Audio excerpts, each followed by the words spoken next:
राजस्थान से जहां पर कई इलाकों में आज सुबह जलजले के जोरदार झटके महसूस किए गए हैं। जयपुर में सुबह 4:09 से लेकर 4:25 के बीच जलजले के 3 झटके महसूस किए गए। रिक्टर पैमाने पर इसकी शिद्दत 4.4 बताई जा रही है। जलजले की वजह से लोग बिल्डिंग से निकलकर सड़कों पर आ गए, एक दूसरे को फोन करके खैरियत जानने लगे।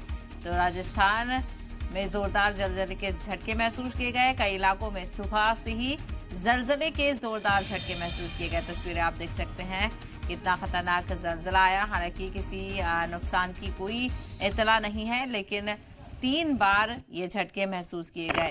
सुबह 4:09 से लेकर 4:25 के बीच जलजले के 3 झटके महसूस किए गए और रिक्टर पैमाने पर इसकी शिद्दत 4.4 बताई जा रही है। तो जलजले की वजह से लोग बिल्डिंग से बाहर निकलकर सड़कों पर आ गए और एक दूसरे को फोन कर खैरियत जानने लगे। तो सुबह सुबह का वक्त था, ज्यादातर लोग सो रहे थे, लेकिन जैसे ही जलजले के झटके महसूस किए गए, सभी ने बाहर का रुख किया, अपने अपने घरों से निकलकर बाहर सड़क पर आ गए और इंतजार किया कि जलजला दोबारा महसूस ना किया जाए। तो तस्वीर आप देख सकते हैं किस तरह से जलजले के झटके महसूस किए गए हैं।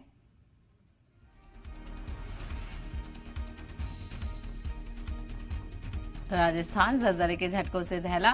रिक्टर स्केल पर 4.4 जलजले की शिद्दत महसूस की गई और लोग इमारतों से निकलकर सड़क पर आ गए और सुबह सुबह का वक्त था, ऐसे में ज्यादातर लोग सो रहे थे, लेकिन जैसे ही महसूस हुआ कि जलजला आया है, फौरी तौर पर लोग घर से बाहर निकले और एक दूसरे से खैरियत भी जानने लगे।